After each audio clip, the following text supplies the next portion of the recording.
মঞ্চ এই মঠে অধ্যক্ষ পরম পূজনীয় শ্রীমৎ স্বামী দুর্গাত্মানন্দজি মহারাজ অমিতাভ বাবুকে আজকের এই শুভ দিনে একটি পুষ্পস্তবক প্রদান করছেন এবং সাথে মঠের পক্ষ থেকে একটি উপহার অমিতাভ বাবুর হাতে তুলে দিয়েছে। আমরা ভীষণ আনন্দিত এবং স্বাগত জানাই। সুচারুরূপে এই যাত্রা অনুষ্ঠান কুরুক্ষেত্রের জন্য শেষ হোক।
যদি গুরু প্রিয় শিষ্য অর্জুন অপেক্ষা স্পষ্ট ভিতরে বেশি করতে না পারে তাহলে সে জীবন ত্যাগ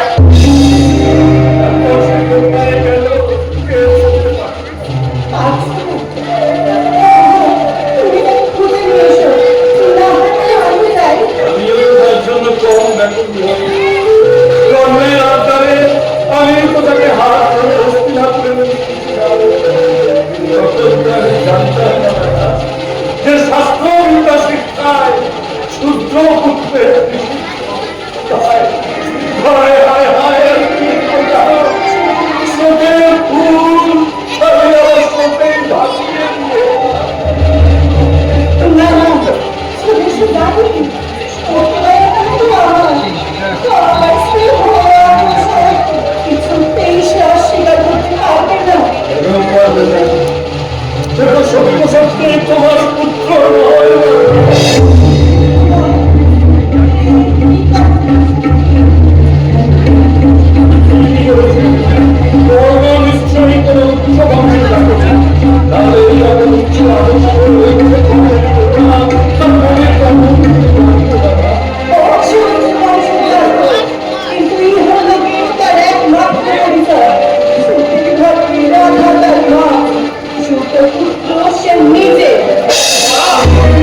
সৌত বংশের খ্যাতি প্রতিষ্ঠার পথ খুঁজছিলাম পিতা।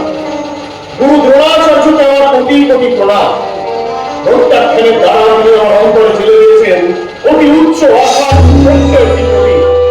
আশীর্বাদ করুন পিতা, আশীর্বাদ করো মা। এই প্রত্যাখ্যানী যেন আমার জীবনে একমাত্র সত্য হয়, সুন্দর হয়, সার্থক হয়। বড় ব্যথা পেয়েছিস মনে, তার মতো অশান্ত হয়ে উঠেছিস। ভুলে যা বাবা, প্রত্যাখ্যানের মর্ম বিরাটন ভুলে যা। গুরুজন নিজে গ্রাম ধরে, তাই একজন শূদ্রকে অস্ত্রবিদ্যা শিক্ষা দেওয়ার মতো এই ধর্মবিরুদ্ধ কাজ করতে তুই সমাধান হতে চাইনি। এতে ওনার কোনো দোষ নেই বাবা। তবে অপরাধ তার নয়, জন্মে। পিতা, আপনি বলুন, মানুষ কি জন্মের জন্য না? সে তো ঐতিহাসিক। শুধু জন্মের ভিত্তিতে কর্মের বিভাগ, সমাজের নীতি। আর আমাদের সবাইকে সেই নীতি মেনে চলতে হয়। আমিও মানব, আগে ক্ষত্রিয়ের কর্ম নৈপুণ্য আয়ত্ত করব, তারপর সমাজের নীতি নিয়মের লঙ্ঘন করে কোন ক্ষত্রিয়কে অস্ত্রবিদ্যা শিক্ষা দেবে? ক্ষত্রিয় যদি শিক্ষা না দেন পিতা, তবে ব্রাহ্মণ আছেন। ব্রাহ্মণ, হ্যাঁ, জগতের মধ্যে শ্রেষ্ঠ ধনুধর নরদেহে ভগবান বীর পরশুরাম আছেন। তিনি বর্ণ শ্রেষ্ঠ, তিনি কিছুতেই তাকে অস্ত্রবিদ্যা শিক্ষা দেবেন না। তার কাছে অস্ত্রবিদ্যা শিক্ষা আমার সমাপ্ত পিতা। হ্যাঁ মা, অসম্ভব সম্ভব হয়। আর এই সাধনাই আমার জীবনের একমাত্র সাধনা। পিতা, শিক্ষা শেষে আজ আমার গুরুর কাছে আশীর্বাদ পাওয়া দিন। তার আগে আমি আপনাদের কাছে এসেছি আশীর্বাদ ভিক্ষা চাইতে। আমায় আশীর্বাদ করুন পিতা। মনস্কামনা পূর্ণ হোক বাবা। কিচ্ছু করে না। আমার কাছে না দিয়ে তোমাদের কিচ্ছু করার জন্য আমি আমার জীবনে লক্ষ্মী, আমার জীবনে অলক্ষ্মী। আর যারা আমার চেনে তারা বলে আমি মায়া। ওই যে বললো তোমার ছেলের পুজো নিতে এসেছি। কি ছেলে পুজো দেবে? আমি পুজো দিই আমার ইষ্টদেব সূর্য, পুজো দিই নরদেহে জাগ্রত দেবদেবী পিতা মাতা। তাছাড়া অন্য কাউকে পুজো দেওয়ার প্রয়োজন আমি মনে করি না। তবে তোমার মনস্কামনা পূর্ণ হবে না।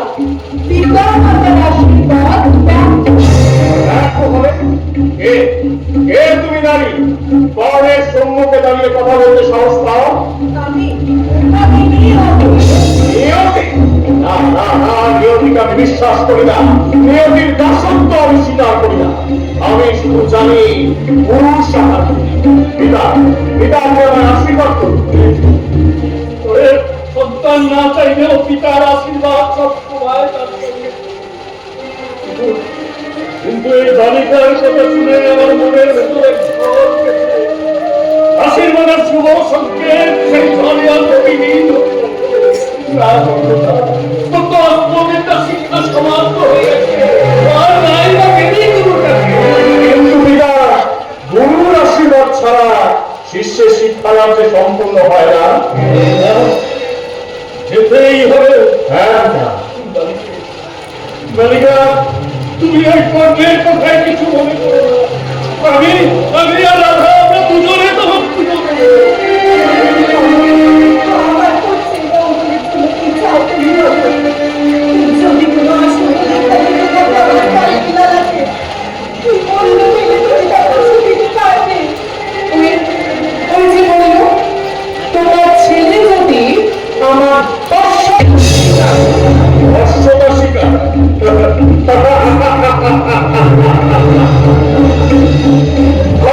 শিষ্য কর্ম কোনদিন এক তর্পি নারীর অশ্বতা স্বীকার করে না। তবে তবে শুনে রাখো কর্মী, গুরুর আশীর্বাদ না, গুরুর অভিশাপে হবে তোমার ললাট লিখন। ললাট লিখন, ললাট লিখন।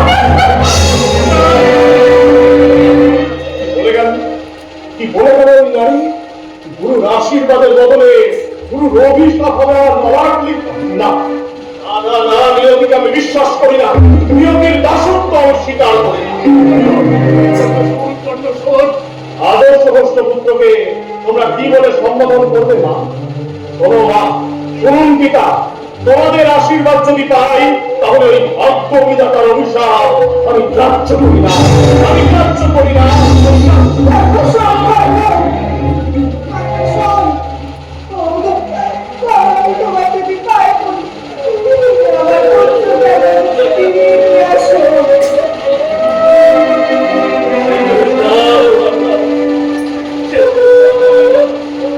ধর্মের স্বীকৃতিকে যে জীবনের প্রবল করে দিয়েছে তাকে যদি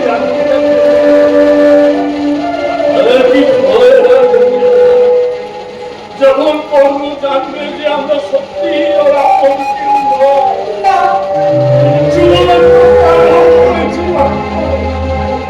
এই আমাদেরকে ক্ষমা করতে পারবে। হে অন্তর্যামী ভগবান, তুমি আমাদের সকল কষ্ট দাও, কিন্তু আমার কর্মকে তুমি ভালোবাসো।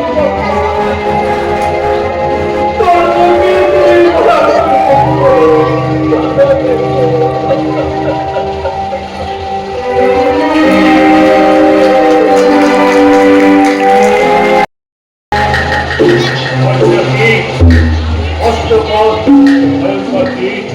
ব্যক্তিত্ব দংশন ওই পাথর কর্ণ ওই বিষাক্ত তীব্র দংশন অবলীলা করে সহ্য করতে পারে। সহ্য শক্তি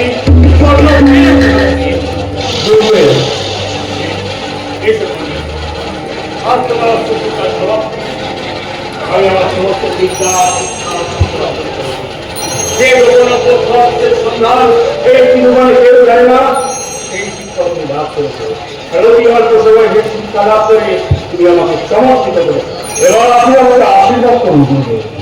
এই শিক্ষা আমি যেন আমার জীবনে সার্থক হয়। শুধু অস্ত্র শিক্ষাই নয়, তোমার ধৈর্য সহনশীলতা আমার শুধু বিস্মিত নয়, স্তম্ভিত হয়ে গিয়েছে। তীব্র দংশন তুমি সহ্য করেছো, তাকে বিনাশ করার কোন চেষ্টাই তুমি করনি। বলবে আপনি আমার অনুপদেশে মাথা রেখে নিদ্রিত ছিলেন। সেই সময় বজ্রটি আমার জানু ভেদ করছিল। তখন যদি বজ্রটিকে আমি ধ্বংস করবার চেষ্টা করতাম তাহলে আপনার নিদ্রাভঙ্গ হতে। আমার নিদ্রাভঙ্গের আশঙ্কায় তুমি এই বজ্রটিকে তীব্র দংশন সহ্য করেছো। ওই বজ্রটিকের তীব্র দংশনে যদি আমার মৃত্যু হতো তাও আমি আপনার নিদ্রাভঙ্গ হতে দিতাম না। অদ্ভুত সহ্যতা, সম্ভব না। সত্যি করে বলো, তুমি কি সত্যি সত্যি ব্রাহ্মণ? গুরুদেব, গুরুদেব, আমি ব্রাহ্মণ নই। কিন্তু ক্ষত্রিয় তাও না, আমি কোন বংশে জন্ম করব? আমি সুতপুত্র।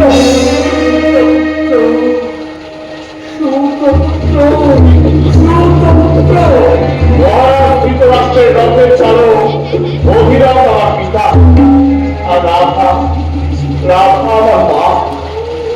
তবে কেন আমাকে মিথ্যে পরিচয় দিয়েছিলি? কেন বলেছিলি যে সেই ভৃগু বংশধর? আপনি ব্রাহ্মণ, শাস্ত্রের বিধান আপনারই রচনা। গুরুর বংশে পরিচয় দিতে শিষ্যের অধিকার আছে এমনটা আপনার শাস্ত্রেই কথিত আছে। গুরুদেব, তাই মনে মনে আপনাকে গুরুকে বরণ করে আমি নিজেকে ভৃগু বংশধর বলে পরিচয় দিয়েছি। নিজের প্রকৃত পরিচয়টা গোপন করেছি কেন? কারণ আমি সৌতপুত্র বলে আমাকে প্রত্যাখ্যান করেছিলেন। আমার শিষ্যত্ব লাভ করেছি, আর আমি তাকে ব্রাহ্মণ সন্তান মনে করে ব্রহ্মাস্ত্র প্রদান করেছি। ব্রহ্মবিদ ছাড়া যে অর্থে প্রয়োজন হতে পারে না, সেই শিক্ষা প্রদান দিয়েছি একমাত্র ব্রাহ্মণ সন্তান।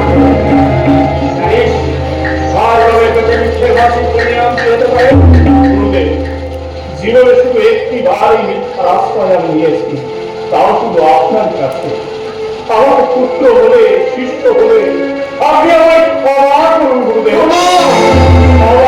রামপুরের কর্মরত হয়েছে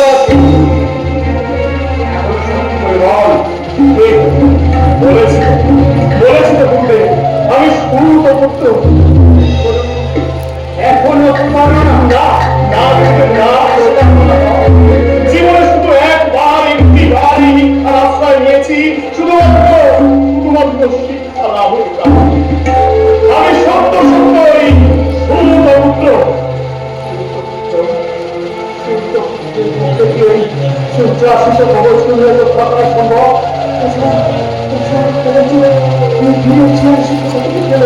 না না এ আপনার মিথ্যা হচ্ছে সত্যিকারের বল কে সূর্য সাক্ষী গুরু সাক্ষী আমি সত্য সত্যই এবার তাই প্রস্তুত ব্রহ্মবিদ্যা লাভ এইবার গুরুর আশীর্বাদে প্রার্থনা না আর গবে থেকে লিখে ভাষিত হইলাম গুরুর অভিশাপ অভিশাপ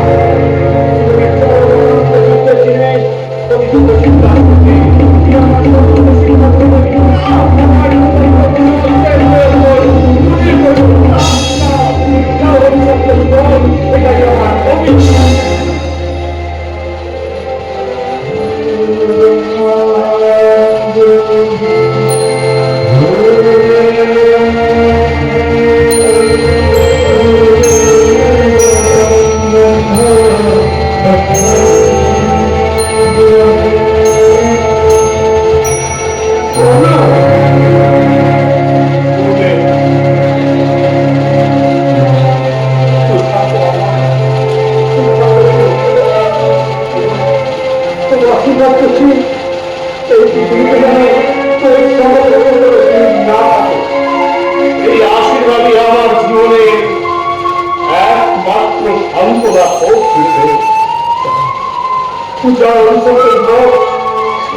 তাপসের আসন তোমার আর উপযুক্ত স্থান নয় ব্রহ্মবিদ্যা লাভ করেছে গুরুর কাছে হাতে তুলে নিয়ে এসো আশীর্বাদ করি এই জীবন যেন তোমার সমর্থন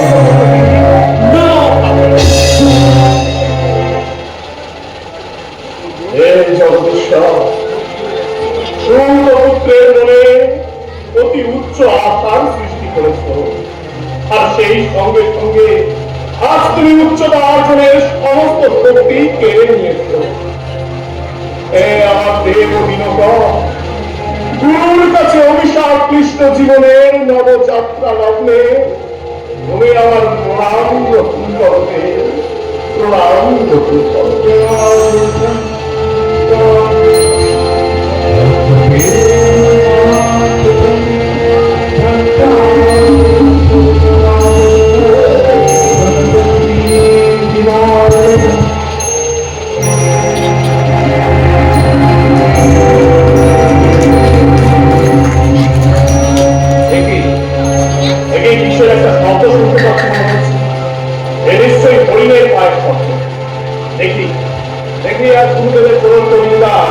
প্রথম প্রয়োগ ওই হরিণের আজ এই সপ্তমী বান প্রয়োগে কর্ণের কোন ভুল হবে না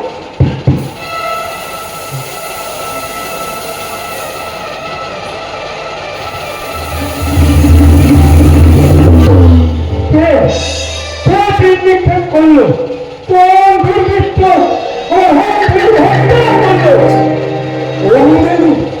হরিণ নয়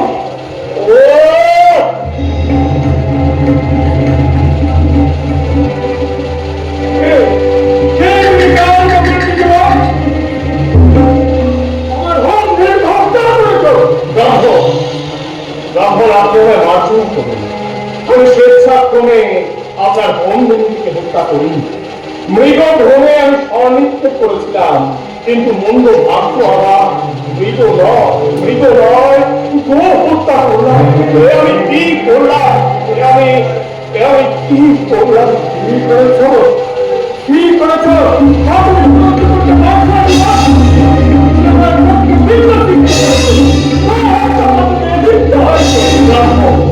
এই গৌরবতার বিনিময়ে আপনি আমার কাছ থেকে যা চাইবেন সহস্র স্বর্ণমুদ্রা এমনকি এই পৃথিবীর ঐশ্বর্য যা বলবেন তাই এনে আপনার চরণে অর্পণ করবো আমাকে আমাকে ক্ষমা করুন, অভিশাপ দেবেন না। ওই সত্তর পরাবর্তিত কোন পুত্র সে চলতে পারে। শোনো যুবক, আমি তোমাকে অভিশাপ দিচ্ছি, তুমি যাতে তোমার পবিত্র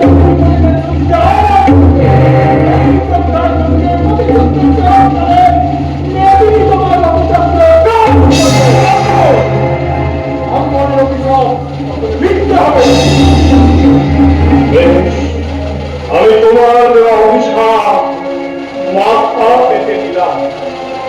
জয় হোক ব্রাহ্মণে, জয় হোক উচ্চ বর্ণে।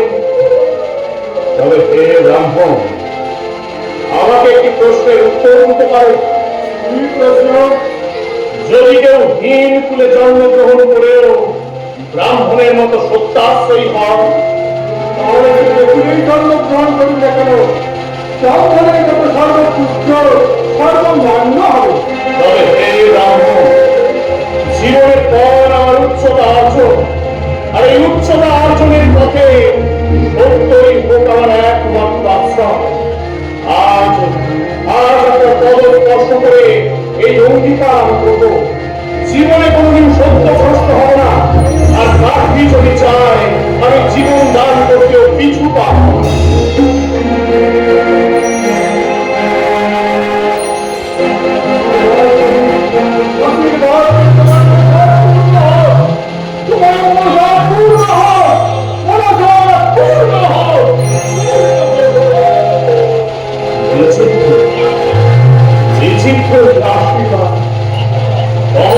প্রতিদ্বন্দ্বীর বিরুদ্ধে অমর বস্ত্র আর তার প্রয়োগ কৌশল আমি আমি ভুলে যাব।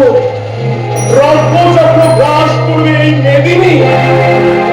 এ আমার ভাগ্য বিধাতা, এখন তুমি আমায় বলে দাও, তুমি আমায় কোন পথে নিয়ে যাবে প্রভু, কোন পথে নিয়ে যাবে?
দুই ব্রত পালো, এক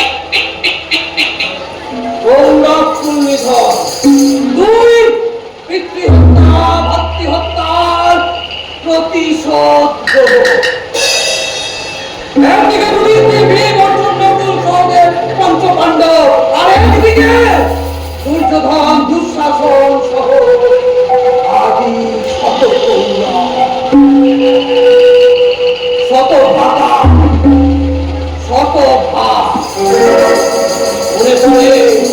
মনে পড়ে কারাগারে আবদ্ধ সেই ভয়ঙ্কর দিনগুলোর কথা। আমরা একশত ভাই আর বিপ্লবিতা প্রতি মুহূর্তে মৃত্যুর জন্য প্রতীক্ষা করছি। একজনের মাত্র একজনের পরিমিত আহার নির্দিষ্ট ছিল আমাদের। কেউ খায়নি। সকলের খাবার পিতা আমাকে দিয়ে আমাকে বাঁচিয়ে রেখেছে। কিন্তু কেন? ৬৯ বাধা আর বৃদ্ধ পিতা ধীরে ধীরে মৃত্যুর কোলে ঢলে পড়েছে। শুধুমাত্র আমি বেঁচে আছি। কিন্তু কেন? সতের বদলে শতটা।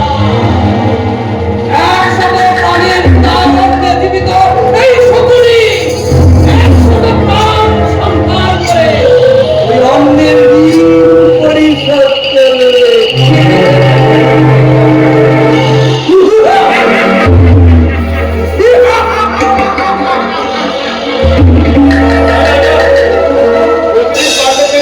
সহ্য করা যাবে ঠিক তাই। আমি তোদের ভাবছি বাবাজি, তোমরা সহ্য করছো কেমন করে? এটাকে শোনো বাবাজি, আর দুদিন পরেই তোমাদের ওই আচার্য ওই অস্ত্র শিক্ষা পরীক্ষা করবে। আর সেই দিন তোমাদের শত্রুরা আমাদের শত্রু। হ্যাঁ বাবাজি, ওই ঘরের শত্রু বড় ভীষণ হয়। তাছাড়া নিত্য শত্রু সংক্রান্ত তোমাদের ঘরে কম না। একটু চেষ্টা করলেই বুঝতে পারবে বাবাজি। শুধু ওই বিদুর আর বিশ্বদেব না, পাণ্ডবের হিতৈষী বন্ধু আরো আছে। আমাদের শত্রু কার কথা বলছো? ওই বৃদ্ধ পিতামহ? না না বাবাজি, তোমাদের গুরুদেব দ্রোণাচার্য। বলো বাবাজি বলো। কে আমার শত্রু কে আমার মিত্র কিছু বুঝতে পারছি না। পিতার কাছে যাই শুনি তিরস্কারের ভাষা, মাতার কাছে যাই শুনি পাণ্ডবদের নিত্য কল্যাণ কামনা। এই সংসারে আমার মনে যারা অনুভব করার কেউ নেই, এবং হতভাগ্য আর কাউকে ওকে দেখেছো বাবু?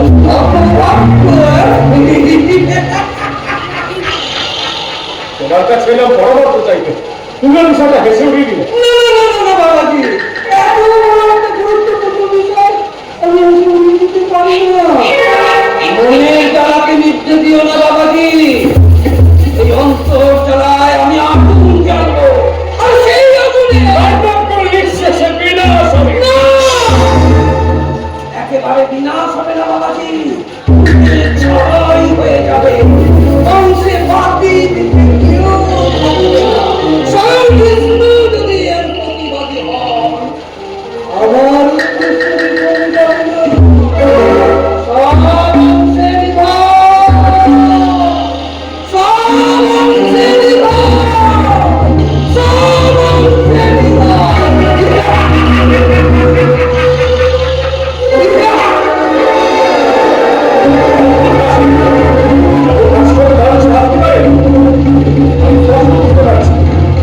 কৌরব আর পাণ্ডবদের ভাগ্য আকাশে একটা প্রলয়ঙ্কর ঝড় আসল।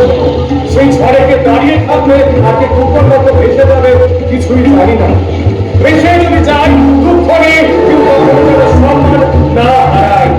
কারণ সম্মান হারিয়ে বেঁচে থাকছে আত্মহত্যা অনেক সুখে, অনেক সুখে। আত্মহত্যা? কি সাংঘাতিক কথা! মানে নিজেকে খুন করা? হ্যাঁ, না না না, দাদা দেখছি অর্জুনের চিন্তা এত পাগল না হয়ে যায়।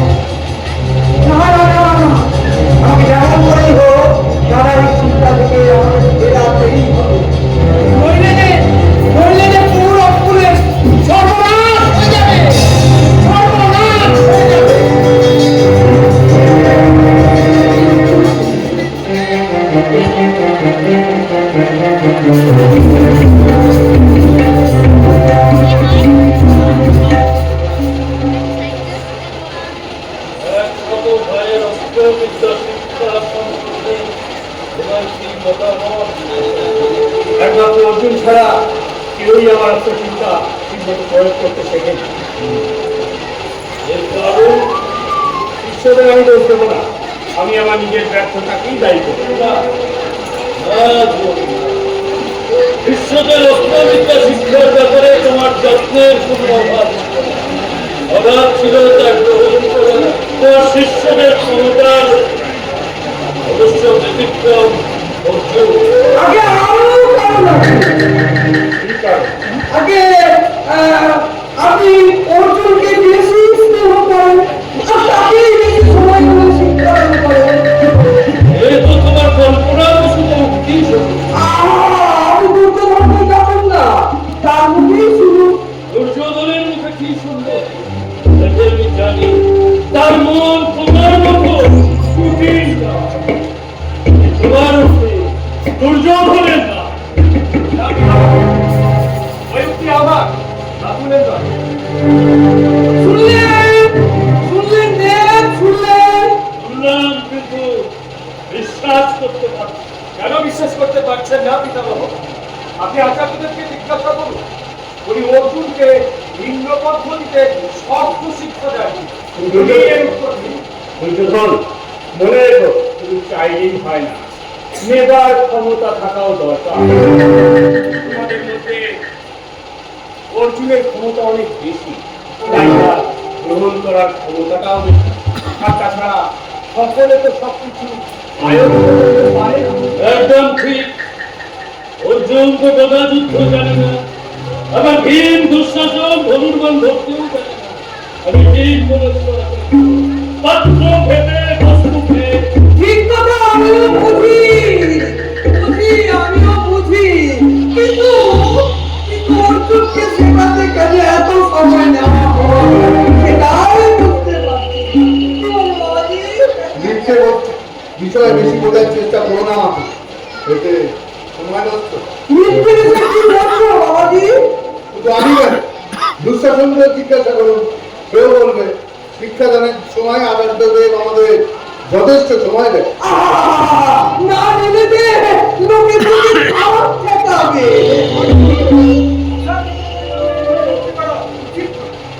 তত বলবে বাবাজি, তত বলবে, কারণ অর্জুন যে তোমার এক মায়ের পেটের ভাই। তো আমি নই না, কৌরব পাণ্ডব এই দুই কুলে আমরা 105 আর ইনি সর্বশ্রেষ্ঠ, আমাদের অগ্রজ। তোমরা 105 ভাই সুখে শান্তিতে থাকো, কিন্তু কথা হবে এই আচার্যদেবকে নিয়ে, আর তার কারণ তুমি চুপ করো। আমাদের দেখুন, শুধু অর্জুনের স্বার্থ দেখলেই তো চলবে না, আরো 104 ভাগ রয়েছে, শেখাতে হয় তাদের সমান ভাগে শেখাতে হবে। কারণ আচার্যদেব তো আর দয়া করছেন না, বেতনের পরিবর্তে চাকরি করছে। ক্ষমা চাও গুরুদেব। উনি পৃথিবী করুন।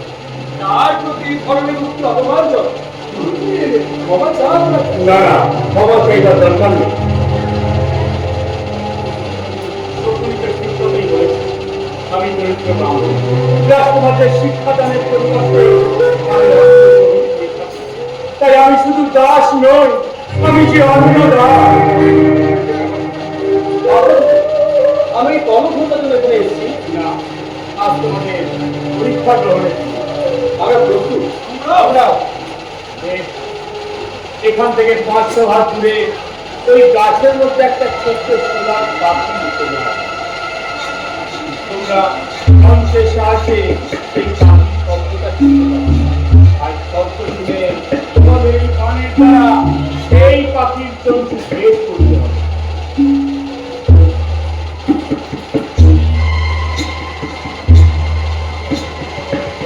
কি হলো? একে একে তোমরা সকলেকে মাথা নিচ করলে। অর্জুন, তুমি নিশ্চয়ই পারবে। আমি তো পারবো আপনি। একমাত্র অর্জুন ছাড়া তোমাদের মধ্যে আর কেউ নেই যে এইরকম ভেদ করতে পারে। আমি নিশ্চয়ই পারবো। নিরজপুঞ্জ কয়া কর্ণে কর্ণে সহজাত সমজ কুণ্ডল তবে আমি তোমার বাবু কে তুমি? ভাগ্যে আনবে অপভাগ্য কর্ণ না আর শিষ্য তুমি তোমার বিখ্যাত বীর নরদেহে ভগবান ভার্গব শিষ্য ভার্গব শিষ্য। হ্যাঁ মহাত্মা, আপনারা আমাকে অনুমতি দিন। মাত্র শব্দ শুনে আমি ওই পক্ষীর চঞ্চুরিত এই পরীক্ষা অংশগ্রহণ করতে পারবে না। কারণ এই পরীক্ষা অংশগ্রহণ করতে হলে ক্ষত্রিয় হতে হবে। এখানেও বাবা বেশ বেশ আপনারাই বিচার করে বলুন। জন্ম তো মানুষের ইচ্ছাধীন নয়, তবু জন্ম দিয়েই কর্মের বিচার হবে। মনুষ্যত্বের প্রকৃত বিচার নেওয়ার আর কি কোনো নিয়ম নেই পৃথিবীতে? আছে আছে। তুমি বললে যে তুমি ক্ষত্রিয় পুত্র নও, বেশ, তাহলে তোমার প্রকৃত পরিচয় কি? কি হলো? নীরব কেন? আমি বলছি মহারাজ, ধৃতরাষ্ট্রের শক্তিশালী অধীরথ এই যুবকের পিতা। এই যুবক কিছুদিন পূর্বে আমার কাছে শিক্ষা লাভের জন্য এসেছিল, কিন্তু আমি সেই শিক্ষাদানে সম্মত হইনি।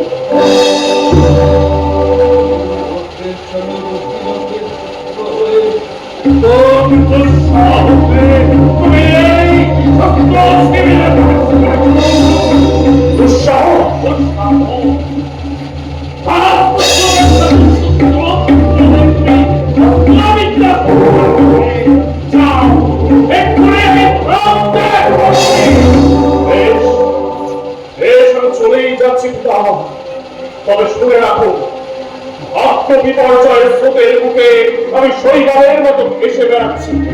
যেদিন আমি কোন স্পর্শ করতে পারবো সেদিন এই সুপুত্র আপনাকে আর এই রাজপুত্রদের যুদ্ধে আহ্বান করবে। তাই করুন, তাই করুন। সেই দিনের জন্য আমি সাদরে তুমি অপেক্ষা করবো। এখন এই মুহূর্তে এই ভাব তুমি ত্যাগ করো। পুত্রের বর্ষে আর অপবিত্র নয়। ভালো ভালো। আপনাদের কাছ থেকে সুবিচার আশা করাই আমার ভুল হয়েছে। এই উচ্চ বংশ জাতক প্রণম্যদের পুত্র হলেও এই বুকের অনুভূতির গোড়া লাগে। আপনাদের দেওয়া আঘাতে এই বুকেও আঘাত লাগে। জ্ঞানে পরিমায় আপনারা সকলেই পূজনীয়, বড়নীয়। আপনারাই বিচার করে বলুন, জন্ম পরিচয় ছাড়া আর কোন পরিচয় পেলে আপনারা আমাকে এই প্রতিযোগিতায় অংশগ্রহণ করতে দেবেন? যদি বাহুবলে কোন রাজ্য অধিকার করে সেই রাজ্যে রাজা হয়ে তুমি আসতে পারো, তখনই তুমি এই প্রতিযোগিতায় অংশগ্রহণ করতে পারো। আর যদি কেউ বড়ির মর্যাদা দিতে ওই বীর পুরুষকে রাজ্য স্বেচ্ছায় দান করে, তাহলে সেই দান করা বা দান গ্রহণ করা কি অসিদ্ধ হবে না? তখন এই যুবক এই প্রতিযোগিতায় অংশগ্রহণ করতে পারবে। তাহলে শুনুন আচার্যদের, শুনুন পিতামহ, শুনুন ভাই সকল, আজ থেকে আমি বীর পুরুষকে অঙ্গরাজ্য স্বেচ্ছায় দান করছি। আজ থেকে নেই অঙ্গাধিপতি কর্ণ।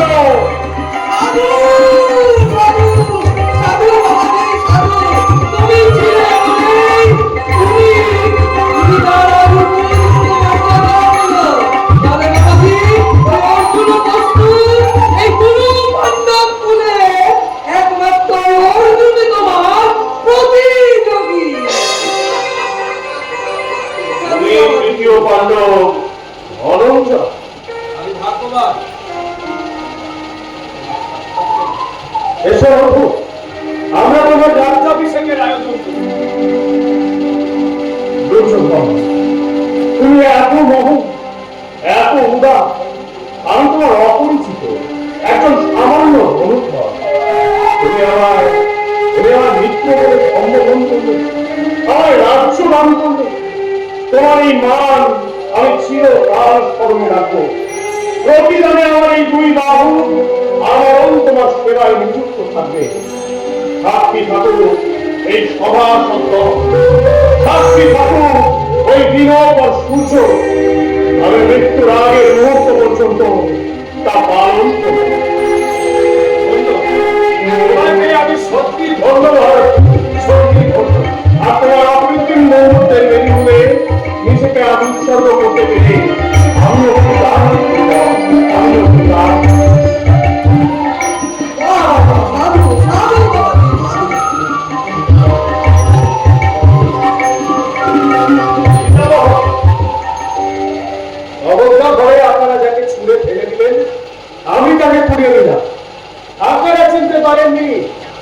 আমি চিনেছি।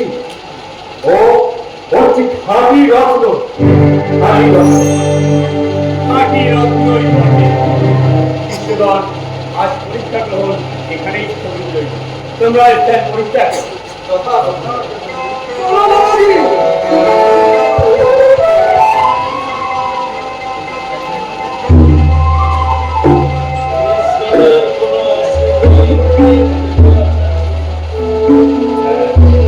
আছি অঙ্গরাজ্যে কর্ণের অভিষেক হচ্ছে, নাকি পাণ্ডব কৌরবদের অন্তর্বিরোধে প্রধান উৎসব সহায় হবে। এতদিন কাজ ছিল এইবার সেখানে পরিবর্তন নিয়তি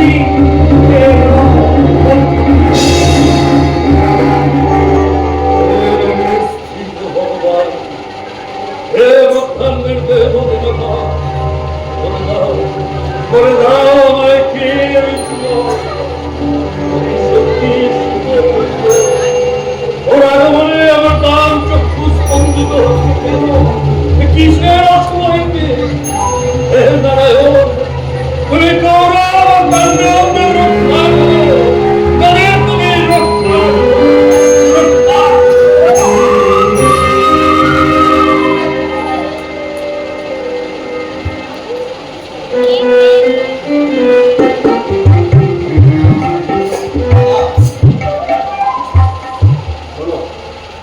যুদ্ধ ভাগলে স্বেচ্ছায় আমাদের রাজ্য ফিরে না দেয়, তাহলে আমরা যুদ্ধ করবো। অধৈর্য হয় না ভাই, অধৈর্য হয় না। আসুন এবার হস্তিনাপুরকে ফিরে আসুন, তারপর নয় আমরা এই বিষয়ে সিদ্ধান্ত গ্রহণ করবো। বাসুদেব ভক্তি না? হ্যাঁ, কেন পাখায় বাসুদেব তো হচ্ছি না? ওই বীর মতো দুর্যোধন দুর্গাকে অপমান করবে। আসুন দেবী লক্ষ্মণ, পিতামহ বিশ্বের সম্মুখে পিতামহ বিশ্বের সম্মুখে পাঞ্চালীকে লাঞ্ছনা করতে পারে বিশ্বাস করে। পাঞ্চালীকে কটূক্তি করতে পারে দুর্যোধন, আর বাসুদেবকে অপমান করতে পারে না। তোমার আশঙ্কাই সত্য হয়, তবে কেন কৌরব কুলের ধ্বংস অনিবার্য। কি উপযুক্ত কথা বলছে ধর্মরাজ? কৌরবের ধ্বংস অনিবার্য। শুনে বাসুদেব সত্যই কি তোমাকে দুর্গেতে অপমান করছে নাকি? দুর্যোধন আমায় বন্দি করতে চেয়েছে। বলো কি বাসুদেব? তোমাকে বন্দি করতে চেয়েছিল দুর্যোধন। দাদা, দাদা দুর্যোধনের পারভার রক্ষ। তুমি আমাকে অনুমতি দাও, আমি ওকে এক্ষুনি বন্ধ করে নিয়ে আসি। কাউকে যেতে হবে না, আমি যাচ্ছি। শান্ত হও, শান্ত হও। দুর্যোধন কি গো, তার সে আমাকে বন্দি করতে চেয়েছে। কিন্তু সে জানে না যে আমি শুধুমাত্র বন্দি হয়ে মেনে দিব। জানি সে কথা। ধর্মরাজ, দুর্যোধন ঘোষণা করেছে বিনা যুদ্ধে সুচক্র পরিণত জমিও সে তোমাকে দেবে না। বেশ, তাহলে যুদ্ধের হোক। ভালোই হবে। বর্ষাকালের দিন সভাতে দাঁড়িয়ে যে প্রতিজ্ঞা করেছিলাম যে সম্মুখ যুদ্ধে দুঃশাসনের বুকের রক্ত আচলা বলে আমি দৈরাজ্যে দুর্যোধনের ভঙ্গ করব। এই প্রতিজ্ঞা পালন করতে যুদ্ধই হবে একমাত্র উপায়। প্রতিজ্ঞা পালন করতে যতদিন না বিশ্বাসের বুকের রক্তে রঞ্জিত ওনার মতো আমার কবি ততদিন থাকবো আমি এমনই মুক্ত বেশি। কেশব, রমণীর এই প্রতিজ্ঞা তুমি সফল করবে না কেশব? সখী, দুষ্কৃতের বিনাশ আমার স্ত্রীর সম্পদ, কিন্তু যেন শক্তিহীন নয়। পাণ্ডবগণে তুমি সেই শক্তির ভয় দিত? নীরব কেন ধর্মরা? কৃতজ্ঞতা করছো তৃতীয় পাণ্ডব, পিতৃরাজ্যের পুনর অধিকারী আর নারীর লাঞ্ছনা যোগ্য শাস্তি কিন্তু তোমারই অক্ষর। বিধবার, প্রতিজ্ঞা রক্ষা আমি শুধু এই মুখে রাস করবে। দাদা, এইবার তুমি যুদ্ধ ঘোষণা করো। আর কিন্তু যুদ্ধ ঘোষণা করতে কেন? কৌরবদের বিরুদ্ধে। এই পক্ষে আছে ইচ্ছা মৃত্যু বলবাকে ধর্ম মহাবীর কিন্তু মহাবীর চোখে আর আছে আপনার মতো আর আছে শ্রেষ্ঠতম রথী মহাবীর কর্ণ। সেই শ্রেষ্ঠতম দুর্জয় তার শক্তি, পৃথিবীর শ্রেষ্ঠতম অপথ অস্ত্র সে অজে শক্তিমান। কর্ণ শক্তিমান, তাদের সন্দেহ নেই, তাদের সন্দেহ নেই সামনা। কিন্তু দুর্ভাগ্যতার তোমার দোষাত লাগে তাদের কর্ম অজয় হতে পারে, কিন্তু অবদ্ধ নয়।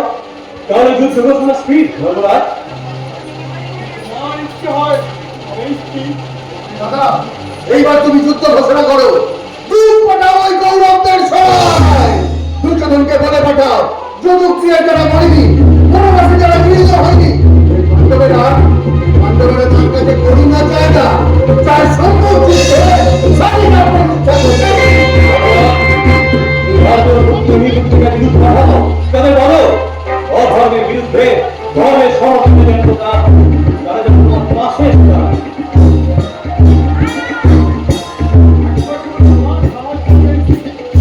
সব সাহায্য আমার কাছে অপরিচিত করে। আর তোমার ইচ্ছার একটি কার্য এবং তার ফলাফল আমি তোমাকেই নিবেদন করলাম।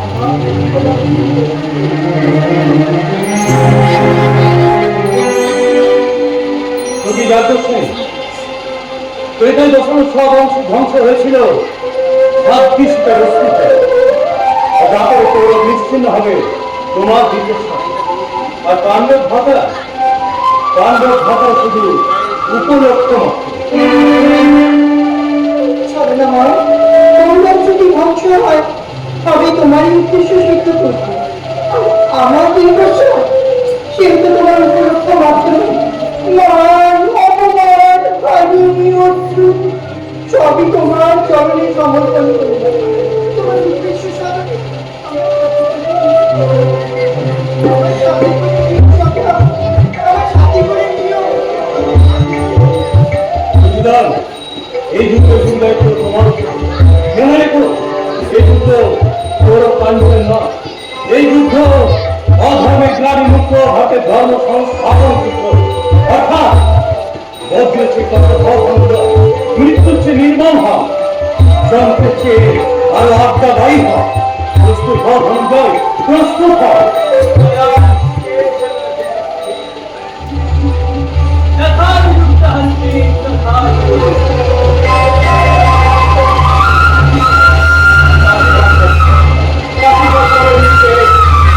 তোমার নিচে জীবন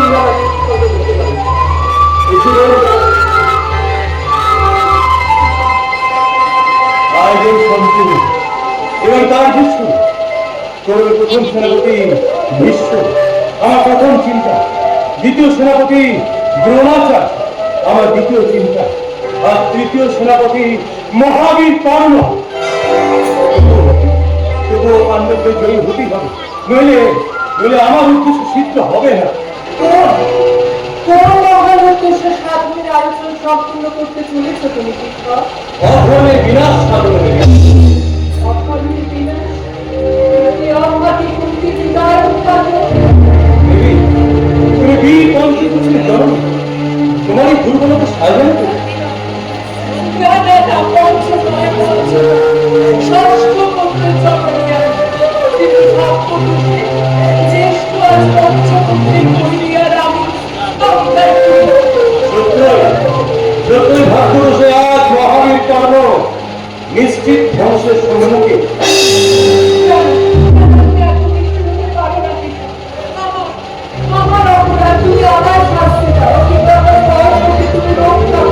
দেবী আমি নিরুপায়, যে পক্ষে ধর্ম সেই পক্ষে জয়।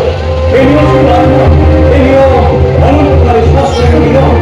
দেবী এই জীবনকে তুমি ভাগ্য। এতদিন যাকে তুমি লোকলজ্জার ভয়ে নদীকে বিসর্জন দিয়ে দিয়েছিলে, ঠিক তেমনি ভাবে আজ তুমি তোমার স্মৃতি থেকে তাকে বিসর্জন দাও।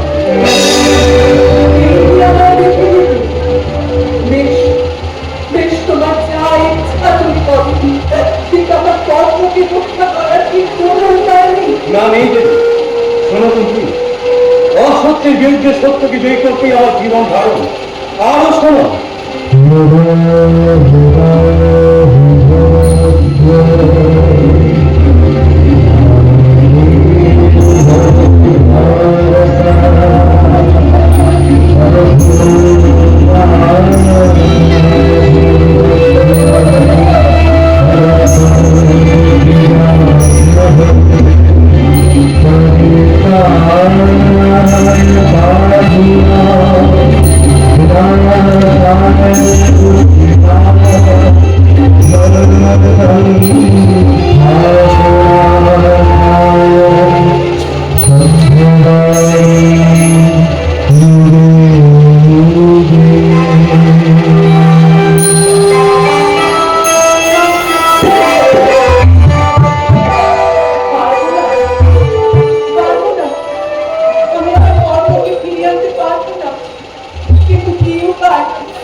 তুমি কি এখনো ঘুমিয়ে থাকতে? যাবো যাবো কান্নার দেবতা, আমার কর্মকে তুমি রক্ষা করো।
গৃহস্থের কল্যাণ হোক, গৃহস্থের কল্যাণ।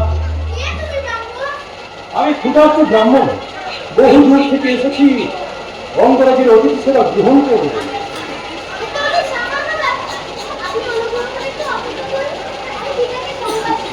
আচ্ছা বেশ, যা। বেলা কি প্রহর, আমি ক্ষুধার্ত ব্রাহ্মণ, কিন্তু অঙ্গরাজ কোথায়? দুয়ারে ক্ষুধার্ত ব্রাহ্মণ উপস্থিত, অথচ অপরাধ মার্জনা করবেন। আজ দ্বাদশী বিপ্রহে ব্রাহ্মণ আমার গৃহে আতিথ্য গ্রহণ করে আমায় তৃপ্ত করবেন যে আমি অঙ্গ আধিপতি কর্ণ আপনাকে আমন্ত্রণ জানাই। রাজা, তোমার অতিথি সেবা খ্যাতি শুনে আমি এখানে এসেছি, কিন্তু আমার সন্দেহ বুঝি আমার তোমার দুয়ার থেকে আমাকে বিমুখ হয়ে ফিরে যেতে। সে কি হবে? আপনার সেবায় আমি আত্মদান করতেও প্রস্তুত আছি। আপনি নিঃসঙ্গ চিত্তে প্রাসাদে চলুন। এ কি করলে রাজা? আমার সেবার উপকরণ কি সেটা না জেনে তুমি এই ব্রাহ্মণকে আত্মদানের সংকল্প প্রকাশ করবে? না না না না না, আমি ফিরেই যাই।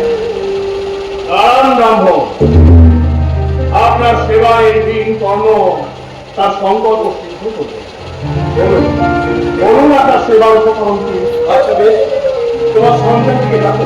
এক্ষুনি যাচ্ছে।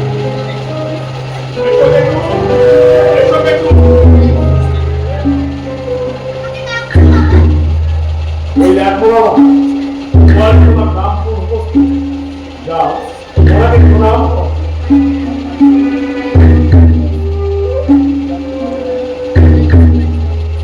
এবার আদেশ করুন দেব। শোনো রাজা, তোমার অতিথি সৎকারের অহংকার এবার চূর্ণ হবে। এই ধরা অস্ত্র, এই অস্ত্র দিয়ে সহাস্যই কালকে শিরচ্ছেদ করো। বিশ্ব কিন্তু শিরাচ্ছে। আমি ঠিকই বলছি দাদা, ঠিকই বলছি। এই কালকে দেহে মাংস নিয়ে সহস্র কাজ করে আমি পরিবেশন করবো ওই সহজ। তারপর আমি তোমাদের সেবা গ্রহণ করবো। বলো, বলো তুমি সম্মত?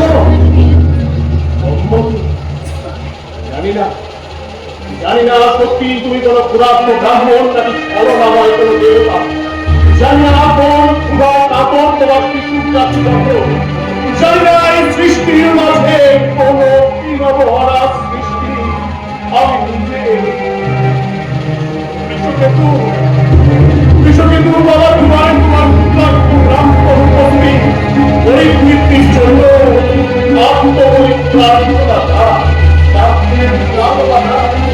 শুধুমাত্র বলি না, দয়া মায়া স্নেহ কোমলতা সব কিছু নির্বর্জন চায় ওই দেবতা। কৃষকেতু দেখো বাবা, তোমার অতি সরকার কর্তব্য করতে স্বর্গের দেবতারা অনিবদ্ধ প্রতীক্ষা বন্দনা। অংশের পূর্বে তাণ্ডবের হর্ষধ্বনি শুনেছ ব্রাহ্মণ। আমাদের কিছু নিত্য ব্রাহ্মণদের আনন্দিত যদি না দিতে থাকো তবে চোখে করো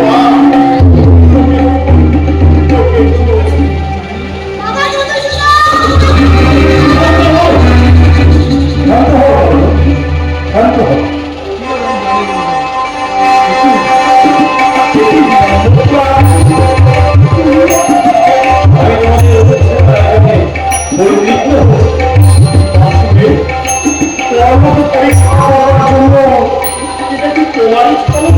এই জগৎ সংসারের দৃষ্টান্ত স্থাপন করার জন্যই আমার প্রয়াস করবে। বড় নির্মল তোমার প্রয়াস মাত্র। তবে শুধুমাত্র কি কর্মের অতিথি সত্তার কর্তব্য করতেই এই দিনের আসলে তোমার আগমন? না করো, আমার মনে চাইছো বিশ্বকেতু পিতৃসত্য পালনের জীবনদান করতে চেয়ে তুমি অক্ষর দৃষ্টান্ত দেখিয়েছ। এই জগৎ সংসারে চিন্তার স্বাধীন হয়ে থাকবে এই আগে আই আশীর্বাদ করিয়া যাও। যাও বিশ্বকেতু, এবার তুমি ভিতরে যাও।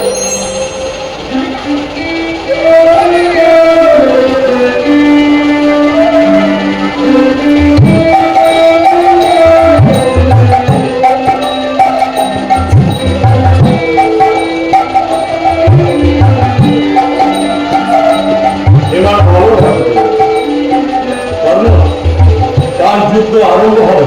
তাই তো তুমি চেয়েছো আসলে। কিন্তু এখন আমি চাই তুমি কোনো পক্ষ ত্যাগ করো। না না আসলে না, তা কেমন করে সম্ভব? আমি সত্যবদ্ধ, সত্য পালন আমার কর্ম, তাকে আমি ত্যাগ করবো কেমন ভাবে বলি? কিন্তু বলো, যে সংবাদে তুমি আজও অজ্ঞাত আছো সে সংবাদ আজ আমি প্রমাণ দেবো। বলো বলো আসলে কি সেই সংবাদ? জননী কুন্তীর কুমারী কালে পুত্র তুমি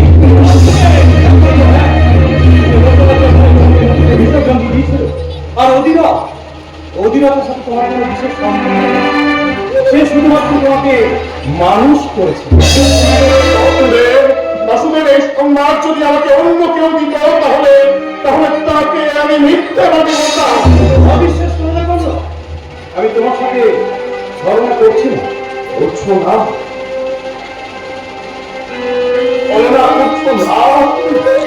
তাহলে এই যুদ্ধ আরম্ভের পূর্ব মুহূর্তে এই নিদারুণ সংবাদ তুমি আমায় কেন শোনাতে? না না না, তুমি আর দ্বিতীয়বার আমাকে ওই স্রোতের জলে ভাসিয়ে দিও না। আমার আমার লক্ষ্য না, আর জীবনের শেষ মুহূর্ত পর্যন্ত শুধু এই পরিচয় নিয়ে বাঁচতে দাও যে সুতের ধরনী রাখা আমার মা, পুত্র আমি নিজে। এই সংবাদ আর কি জানি? এই সংবাদ তুমি, আমি আর তোমার মাতার জননী কুন্তী জানেন। জানিও না, তোমার কাছে আমার আত্মীয় বিনতি। তুমি এই সংবাদ তাদের কাছ থেকে মায়া চক্রে আড়াল করে রাখতে পারো। তারা যে আমারই সংবাদ না, এই সংবাদ তুমি তাদের জানিও না। আর আমাকে কুরুপতির কাছে প্রতিজ্ঞা পালন করতে দাও। তারপরে কুরুক্ষেত্র প্রান্তরে যদি আমার মৃত্যু হয়, তবে সেটাই হবে আত্মহত জীবনের শেষ পুরস্কার, অন্তিম পুরস্কার। আর সেই অন্তিম মুহূর্তে তুমি আমার স্বীকার করবে কর্ণ।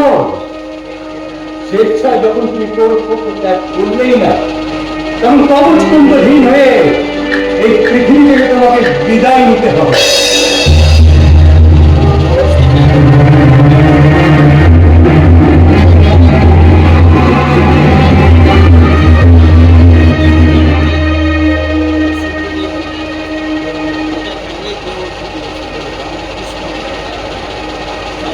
কবচকুণ্ড এই কুরুক্ষেত্র যুদ্ধে পাণ্ডবদের বিজয় লাভের প্রধান অন্তরা। ওই অমৃত সিদ্ধি কবচকুণ্ড যতক্ষণ কর্ণ কবচকুণ্ডলের অধিকারী, ততক্ষণ কর্ণ অপবিত্র। অর্জুনের সাথে নারায়ণের ইচ্ছায় আমাকে যেমন করেই হোক ওই কবচকুণ্ডল হরণ করতেই হবে।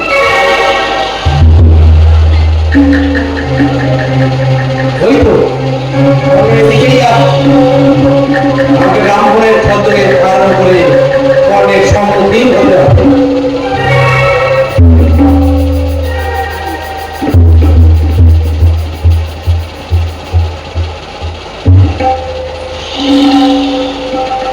নারায়ণের ইচ্ছায় আমি ব্রাহ্মণের ছত্রকে ধারণ করি। দেখি কর্ণ কত বড় দাম।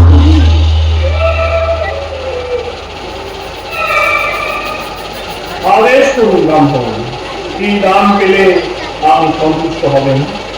অঙ্গীকার করো, আমাকে তুমি বিমুখ করবে না। বিমুখ করবো আপনাকে? ব্রাহ্মণের পদ স্পর্শ করে আমি অঙ্গীকার করেছি জীবনে কোনোদিন সত্যভ্রষ্ট হব না, আর প্রার্থী যা কিছু চাইবে আমি তাকে তাই দান করব। একমাত্র ধর্ম ছাড়া আর যে কোনো বস্তু আপনি আদেশ করুন, আমি আপনাকে তাই দান করব। আমি চাই তোমার ওই কবচকুণ্ড। কবচকুণ্ড? কিন্তু ব্রাহ্মণ, এই কবচকুণ্ডল যে আমার অঙ্গে অপজাত। অস্ত্রে ছিন্ন করে দাও। শ্রেষ্ঠ ব্রাহ্মণ আপনি, এই বিচিত্র দান গ্রহণের বাসনা আপনার পক্ষে সম্ভব। তবে জানতে পারি কি ব্রাহ্মণ, এই কবচকুণ্ডলে আপনার কোন কার্য সিদ্ধ হবে? উত্তর না পেলে দান দিতে বুঝি অসম্মত? না ব্রাহ্মণ, না, দান দিতে আমি অসম্মত নই। শুধুমাত্র কিছুদিনের সময় ভিক্ষা আপনার কাছে। না, সরকারহীন দান আমি গ্রহণ করি না। একবার আপনি বিবেচনা করে দেখুন ব্রাহ্মণ, এই কবচকুণ্ডল আমার জীবন। এখন যদি এই কবচকুণ্ডল আপনাকে আমি দান করি, তাহলে এই কুরুক্ষেত্র প্রান্তরে আমার নিশ্চিত মৃত্যু। না না ব্রাহ্মণ, না, মৃত্যুকে আমি ভয় করি। শুধুমাত্র যে কটা দিন কুরুক্ষেত্রে যুদ্ধ চলবে, আর যতদিন না এই অর্জুনের বিনাশ হয় ততদিন আমি শুধু বেঁচে থাকতে চাই। তাই তাই এখন আপনি কবচ কুণ্ডল ধারা আর যা কিছু আমায় আদেশ করবেন আমি আপনাকে তাই দান করবো। কিন্তু আমার যে প্রয়োজন তোমার এই কবচ কুণ্ডল।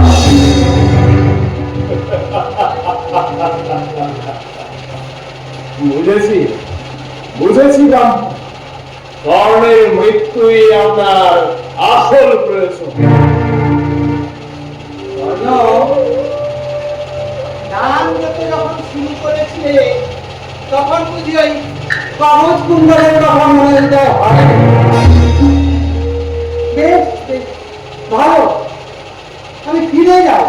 তবে যাওয়ার আগে এই জনসমক্ষে বলে যায় কর্ণ দুর্বল, কর্ণ দানব প্রতে সত্য।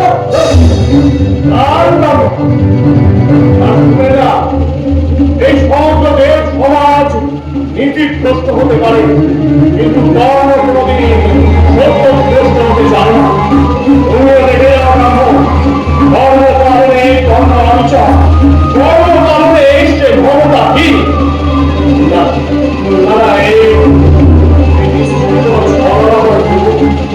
তবে আমার কাছে যখন এসেছে তখন ওকে সন্তুষ্ট করতেই হবে। ঠিকই ধরেছ কর্ণ, ব্রাহ্মণের ছদ্মবেশে আমি দেবরাজ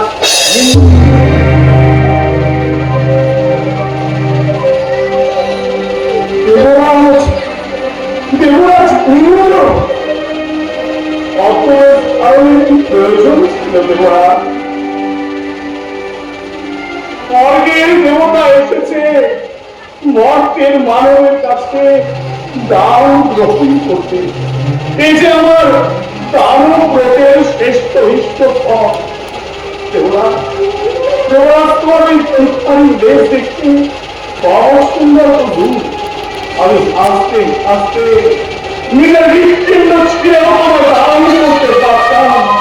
আমার যে আর অপেক্ষা করার সময় নেই কর্ণ। তার প্রয়োজনও নেই দেবরাজ। আমি বেশ বুঝতে পেরেছি অর্জুনের চিন্তায় তুমি বড়ই ব্যাকুল হয়ে উঠেছি। তাই এখন এই মুহূর্তে আমার এই কবচ কুণ্ডল ছিন্ন করে আমি তোমায় দান করবো। আমি তোমায় দান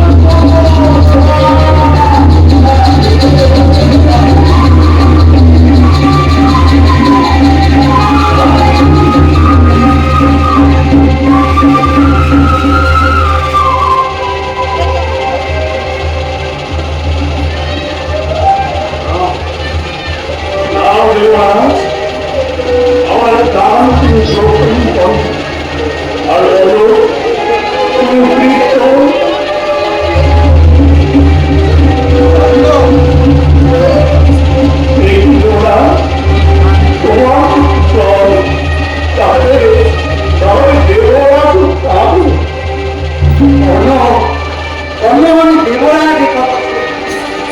কিন্তু আমরা সকলেই নারায়ণের ইচ্ছায় চালিত। নারায়ণের ইচ্ছাতেই আমার এই দান গ্রহণ।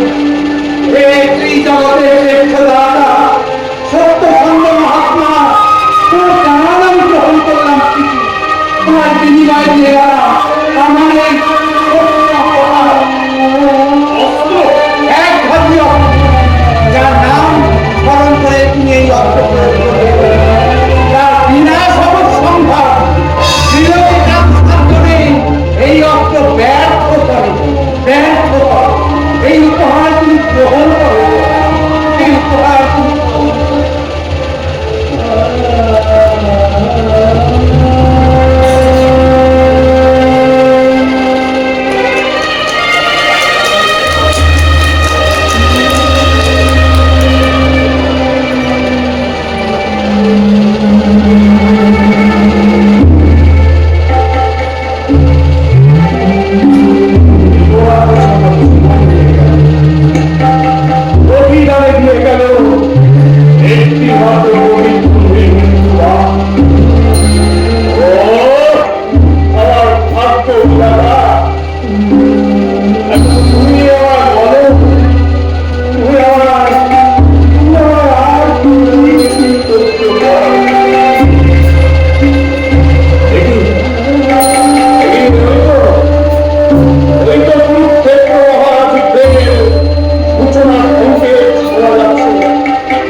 ভগবান আসবে এই কর্মে, কারণ শত সহস্র বৎসরের অতৃপ্ত পিতার হাতে পরিত্রাণীর উপর এই কুরুক্ষেত্র প্রান্তরে শত শত বীর সেনা ভাইদের বুকের রক্তে তার পিপাসা মিটবে না, কারণ সে চায় একটা চালাময় জীবনের পরিতমির চায়, আর সে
অর্জুনের রথের সামনে এনে বসিয়ে দিয়েছ। এখন এখন আমার একমাত্র চিন্তা ওই আচার্য দেখতে নিয়ে। আচার্যের সম্বন্ধে আমার আর বিশ্বাস নেই বাবু। পিতামহ বিশ্বের মতো তিনি যুদ্ধে জয়লাভ করতে পারবেন, অথচ উপায় নেই, আমাকে এদের ওপরে নির্ভর করতে হচ্ছে। আর কি তুমি যদি বাবাজি কর্ণকে সেনাপতি করতে, তাহলে তো এতক্ষণে সে ওই পঞ্চ পাণ্ডবকে বন্দী করতে পারতো। বাবু বলো, এই আমার পঞ্চস্থির ভাতাকে নিহত করেছে, আমার মুখের ভিতরে আগুন চলছে, আমি আর স্থির থাকতে পারছি না। কিন্তু এখনো যে তোমার 50টা ভাতা জীবিত বাবাজি।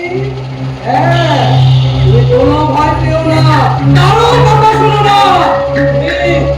তুমি কর্ণকে বলো সে যেন ওই পঞ্চ পাণ্ডবকে আজই বন্দী করে তোমার আমার যদি এই তোমার আস্থা না থাকে, আমাকে তুমি অব্যাহত দাও।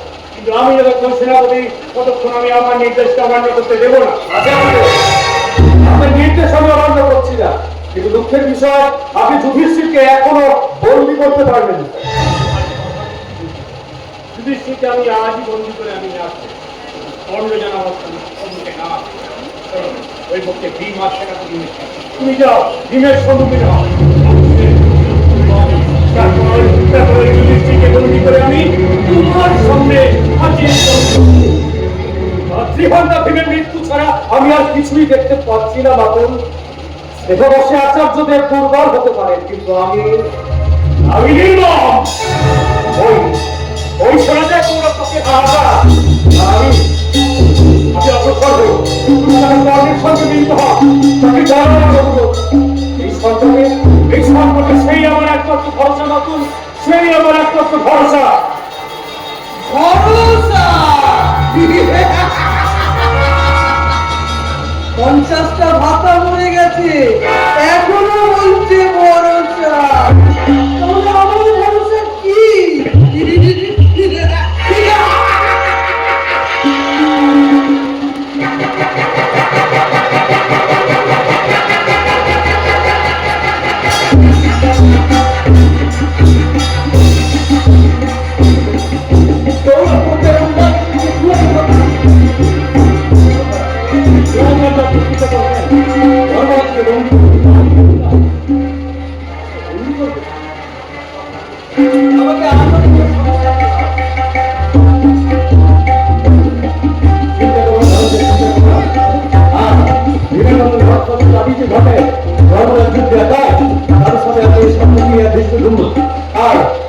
আমাকে আনন্দ এমনকি তুমি সঠিক সময় সঠিক উত্তরটা পাও।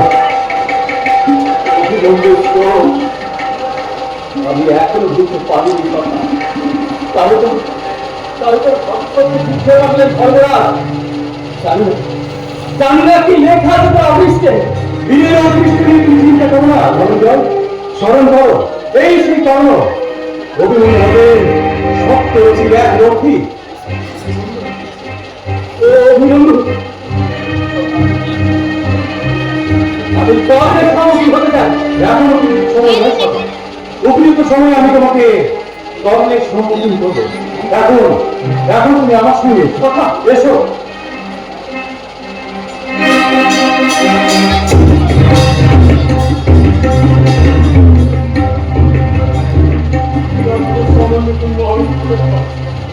পদাতিক কেউ তার সঙ্গে স্থির থাকতে পারছে না। আমার প্রতিজ্ঞা পালন করতে দেবে না। সম্মুখীন হওয়া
আছে আছে আছে বিলম্ব করছো কেন?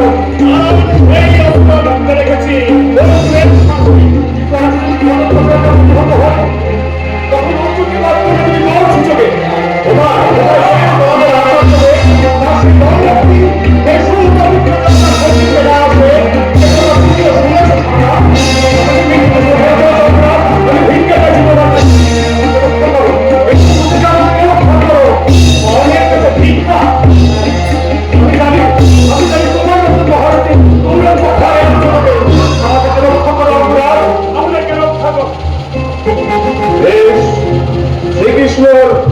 শ্রীকৃষ্ণর উদ্দেশ্যই আজ সিদ্ধ হলো। অস্ত্র মুখ থেকে ওই অর্জুনকে রক্ষা করতে আজ ১০ বছরে দুবার সংগ্রাম। বীর তুমি ভরদ্বাজ, আজ নিজের জীবন দানে অর্জুনকে রক্ষা করে দিলে, অর্জুনকে রক্ষা করে দিলে, অর্জুনকে রক্ষা করে দিলে।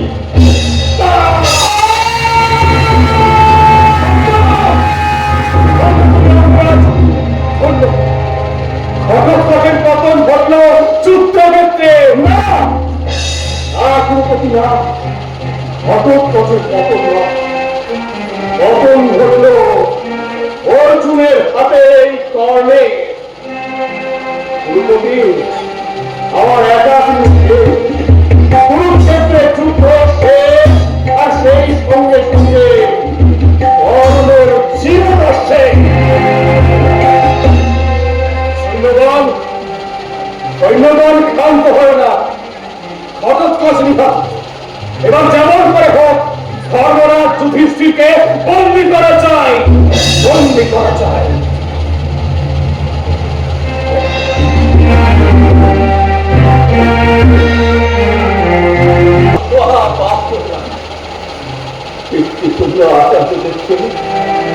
আমি মিথ্যে কথায় প্রতারিত করে হত্যা করলাম। তোর কি দুঃসহ যাতনা,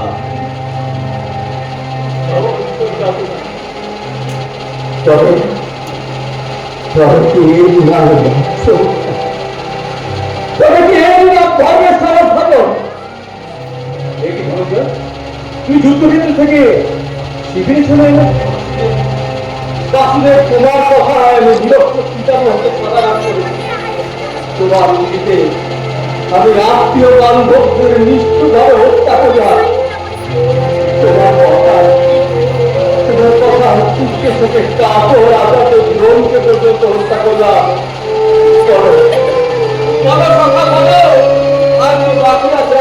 আরো বাকি আছে। দ্রোণাচার্যের প্রথমে ছিল এবার মহাবীর কর্ণ সেনাপতি হয়েছে। কারণ এই সেই কর্ণ অভিমন্যু হবেন সত্তর দিনে এক রক্ষী।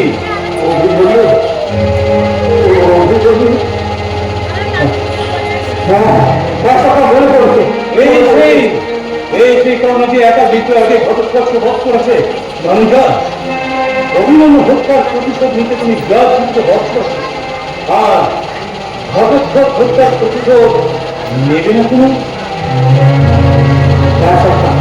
আমাদের ঘটোৎকচ হত্যার প্রতিশোধ নিতেই হবে, আমাকে নিতেই হবে। তুমি ডান্ডিও হাতে নিয়ে শত্রুচিত ব্যবহার করো, তার পথে সর্বশক্তি নিয়ে কর্মের সম্মুখীন হও। কর্মের সম্মুখীন হতে আর কোনো বাধা নেই তো? সব না নেই। যে কবচ কুণ্ডলের কারণে যে কর্ম আহত ছিল, সেই কবচ কুণ্ডল দেবরাজ তোমার কারণে হরণ করে। যে একা বিদ্রোহ মৃত্যু ছিল কর্মের হাতে, সে একা বিদ্রোহ শেষ হয়েছে ঘটোৎকচের কারণে। অর্থাৎ নিশ্চিন্তে এখন কর্মের সম্মুখীন হতে পারো। কর্মের একা বিদ্রোহ সব তোমারই লীলা। মনে যদি শান্তি পাও ভালো কাজ, তবে আর কি টাকা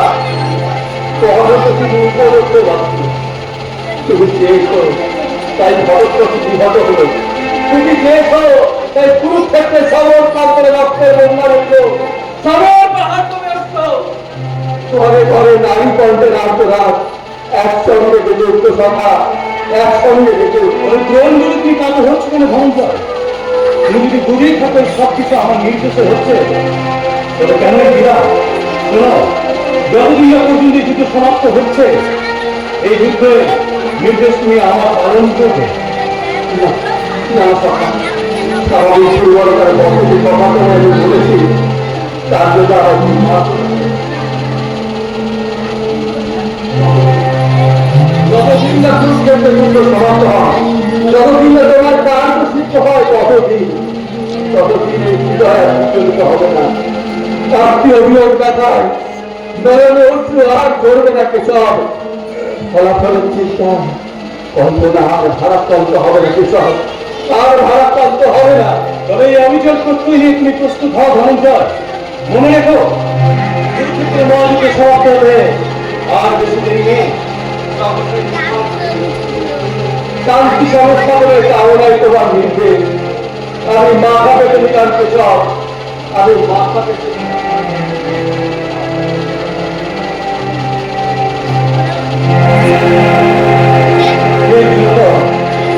তুমি আমাকে মার্জনা করো, তার দমনে কর্মবোধ আমার একমাত্র উদ্দেশ্য।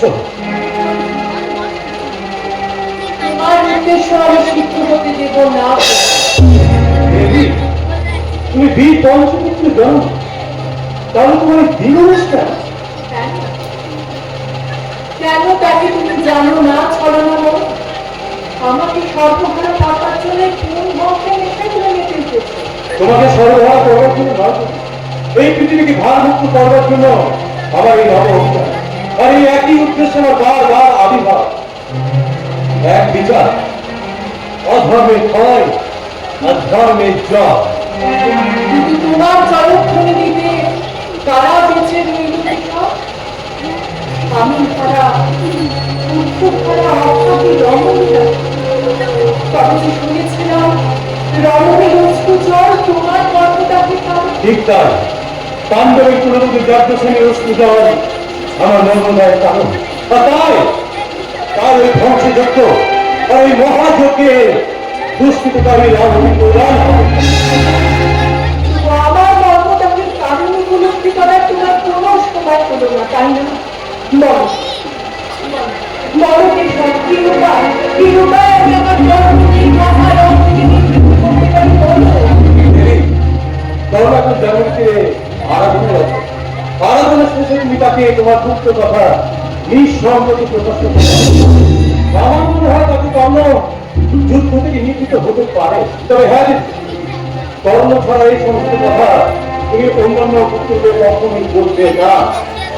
পুত্রের কাছে বাবার কলঙ্কের কথা বলা হয়েছে, যে আত্মহত্যার জন্য তাকে তুমি কোনো করো না। আমি সেই কথা চিন্তা করে তোমাকে নিষেধ করছি। বেশ বেশ, আমি যাবো কর্ণের কাছে। শুনেছি সে রাত থেকে কর্ণ দেখতে যায়। দেখি সে আমার প্রার্থনার সম্মত হয় কিনা। পারবে না দিদি, পারবে না। যদি তুমি তাকে দুর্বল করে দিয়ে আসবে, তোমার স্নেহেই হবে তার মৃত্যুর একমাত্র আশীর্বাদ। নইলে অর্জুনের সাথে দেশে কর্ণ কি ভক্ত? তুমি, আমি, ইন্দ্র, মেদিনী, পরশুরামের ওড়িশা এবং অর্জুন, এই 6 জনের দ্বারাই কর্ণবল সম্ভব।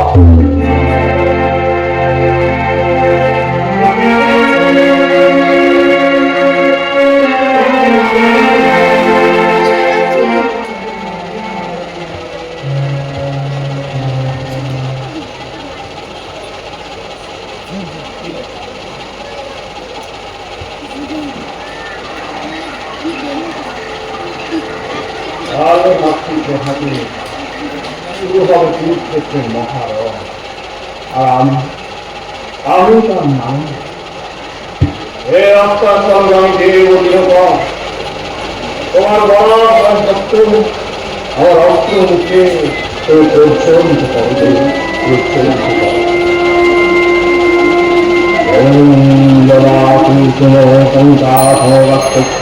মহাদেবী ধন্যকারী সর্বপাপ বনকৃষ্ণী লীলাকরণী।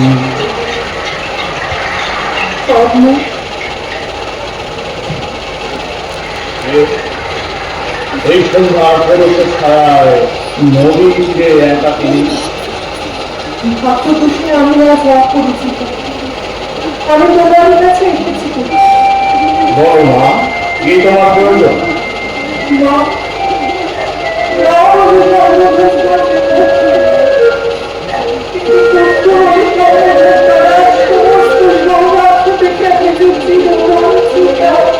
সংকোচ কি মা? মনে করো আমি তোমার পুত্র। বলো মা, বলো কি তোমার আসল পরিচয়?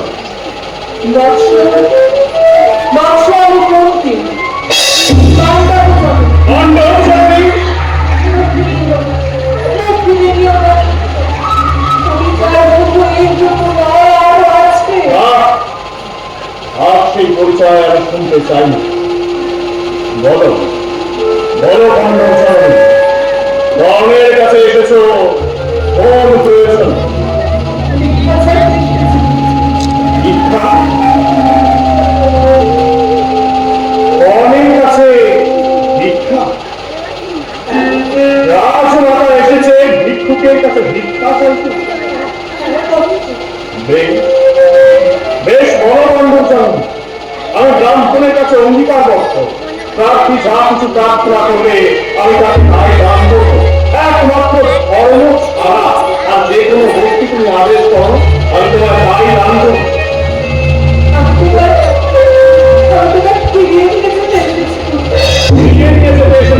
কোথা?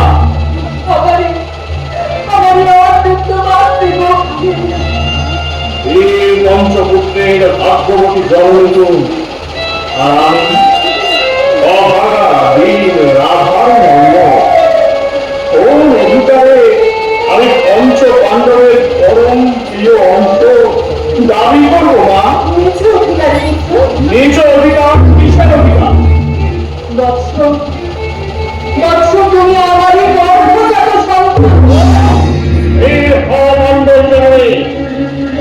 শ্রীকৃষ্ণ আমাকে এই কথায় প্রমাণিত করতে চেয়েছিল, কিন্তু আমি তার কোনো কথায় বিশ্বাস করি। কিন্তু ধর্মরাজ যুধিষ্ঠিরের মা হয়ে নিজ স্বার্থ সিদ্ধির মোহে এই প্রতারণা তোমার সাথে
ওই নদীর স্রোতে ফাঁসিয়ে দিতে তোমার কি বুকে একটুও ব্যথা লাগুনি না?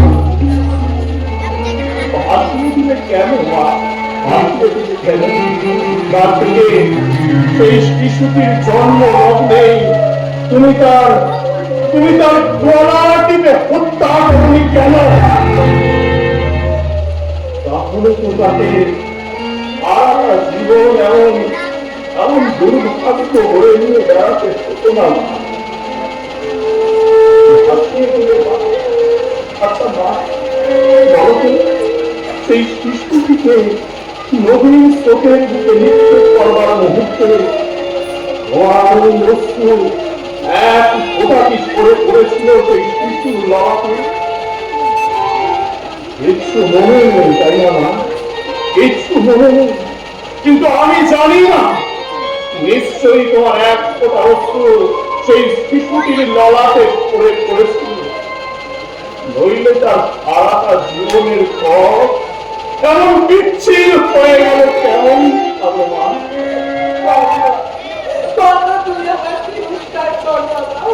তাই তার সম্বল হলো শুধু অশ্রু জল। হরিনাম তাকে টেনে নিয়ে এলো তার সহদর ভাইদের বিরুদ্ধে, অস্ত্র হাতে শত্রুর সাজে। বাহ বাহ বাহ বাহ বাহ, কি চমৎকার ভাগ্য ভেদ তুমি রচনা করেছ এই শত ভাগ্য কর্মে।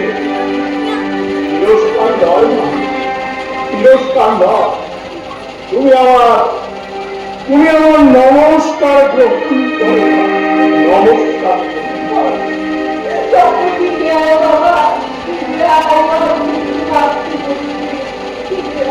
কেমন করে দিব মা, কেমন করে দিব?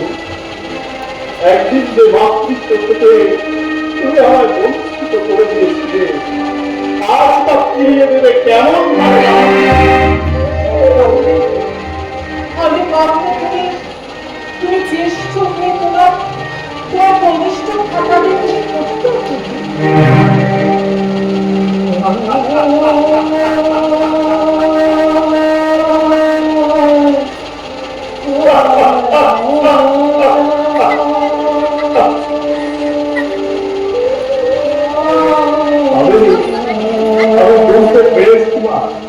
আমি বুঝতে পেরেছি কেন তুমি এত কাল পর আজ কর্মের কাছে ছুটে এসেছো। জন্মক্ষণে যাকে তুমি ওই নদীর স্রোতে তার জন্য কোনো মায়াই তোমার নেই, কারণ তুমি এখানে এসেছো তোমার পঞ্চপুত্রকে এই কর্মের হাত থেকে রক্ষা করতে। না বাবা, আমি শুধু চাই আমার সমস্ত সন্তান জীবিত থাকে। তাহলে সম্ভব নয়, সে কথা তুমিও জানো আর আমিও জানি না। যেদিন প্রথম আমি তুমি অস্ত্র পরীক্ষা দেখলাম,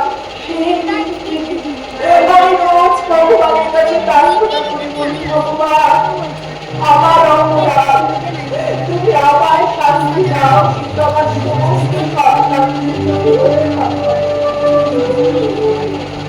ভগবান তোমার প্রার্থনা শুনেছেন না?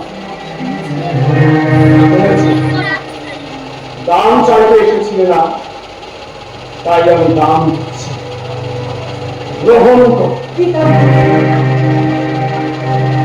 পঞ্চপুত্রের জন্মে তুমি, তাই চিরটা কাল পঞ্চপুত্রের জননী হয়ে থেকো। আর এই কুরুক্ষেত্র প্রান্তরে নয় অর্জুন নয়তো এই কর্ণ, যে কোনো একজন এই পৃথিবী থেকে চিরকালের মতো বিদায় নেবে।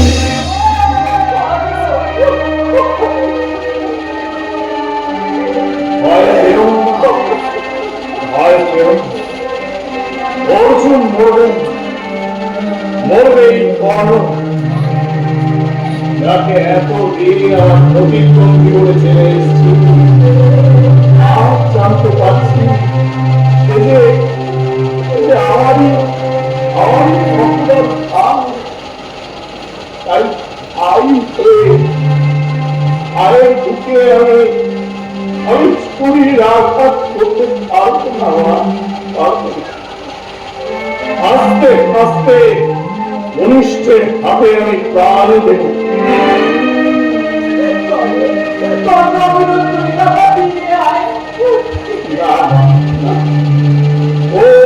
তুমি আমার করো না, তুমি আমার করো। একদিন যেমন আমার পরম আত্মা পরম স্নেহ আমার মাতৃত্ব থেকে বঞ্চিত করেছিলে, আজ ঠিক তেমনি ভাবে ওই মাতৃপদ পূজা থেকে বঞ্চিত রেখে তুমি ফিরে যাও। মা, সন্তান হয়ে মায়ের মুখে আশ্রয় আমি নিতে পারলাম না। তুমি আমায় অবাক করো মা, তুমি আমায়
পরাজয় হবে, দুঃখ নেই, কিন্তু কখনো যেন সম্মান না হয়।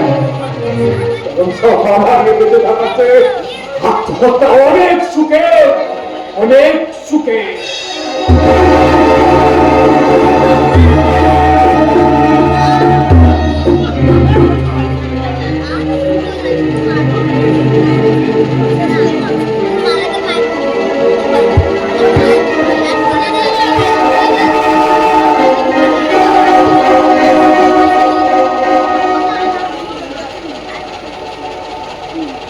রক্তচক্র গ্রাস করেছে আমার বিভাগুলা অবস্ত্র স্মৃতির মনিকতা থেকে লুপ্ত হয়ে যাচ্ছে। গুরু আর গ্রন্থের অনুষ্ঠান আজ অনবতীত হয়েছে।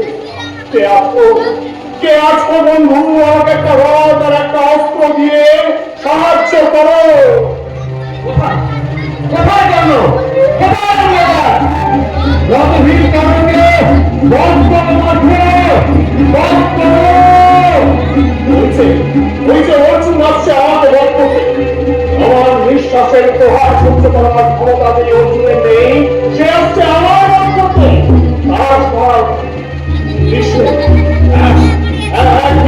কৃষ্ণে আজ বারংবার অস্ত্র মুখ থেকে অর্জুনকে সে যেভাবে উদ্ধার করেছে, তাই কৃষ্ণকে আর মানুষ বলা চলে না। মানুষের ছদ্মবেশে স্বয়ং কৃষ্ণই ভগবান।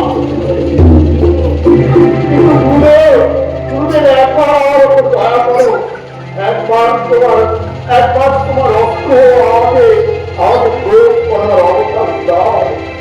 কে আছো, একটা রথ আর একটা অস্ত্র দিয়ে সাহায্য করো। না করলো, তোমাকে অস্ত্র দিতেই আমি এসেছি।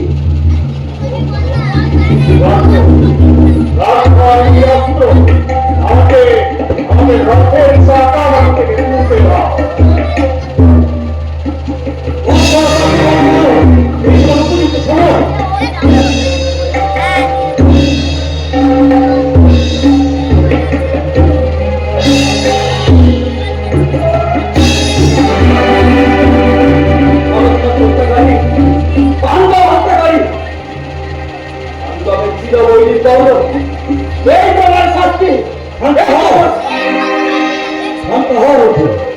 মহাপ্রাণ যাত্রী মহাযোগীকে শান্তিভাবে বিদায় দাও।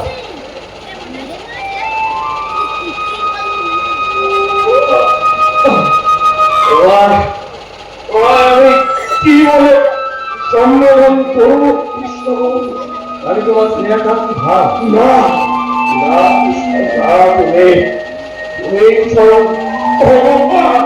ভগবান ভাই, মানুষ কি কখনো ভগবান হতে পারে? মানুষ কখনো ভগবান হতে পারে না, এ কথা সত্য। কিন্তু কিন্তু ভগবান চাইলে এরকম মানুষ হতে পারে। কারণ আজ বারংবার যেভাবে আমার অস্ত্র মুখ থেকে তুমি তোমার অর্জুনকে রক্ষা করেছ, তার তুলনা একমাত্র তুমি নিজেই। এই তোমাকে আর মানুষ বলা চলে না কৃষ্ণ। মানুষের ছদ্ম এসে কৃষ্ণই স্বয়ং ভগবান। আজ এই মৃত্যু পথযাত্রী দিন কর্মের তুমি প্রণাম গ্রহণ করো দেব। তুমি প্রণাম গ্রহণ করো। প্রণাম দান করে তুমি আমায় অপরাধী করো না কেন? তুমি আমার বড়। এতদিন আদিত্য মন্ডল থেকে তোমাকে হারিয়ে আমি অপূর্ণ ছিলাম, আজ আমি তোমাকে পেয়ে পরিপূর্ণ হয়েছি। ধনঞ্জয়, মহাবীর কর্ণকে প্রণাম কর। নিশ্চিত হল ধনঞ্জয়, মহাবীর কর্ণ তোমার অগ্রজ। তোমার না, বংশভরা সবার জ্যেষ্ঠ, সবার শ্রেষ্ঠ এই মহাবীর কর্ণ।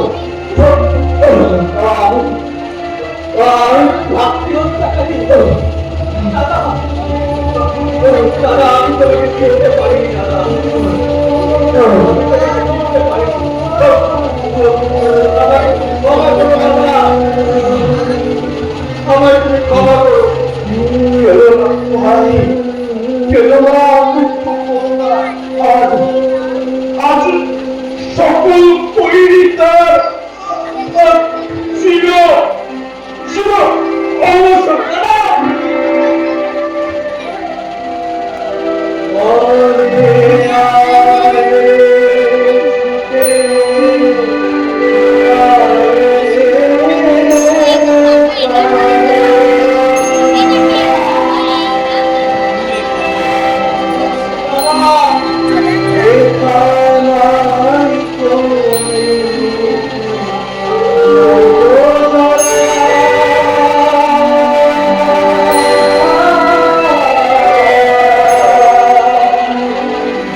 মর্নিং। আজ হচ্ছে 9 তারিখ।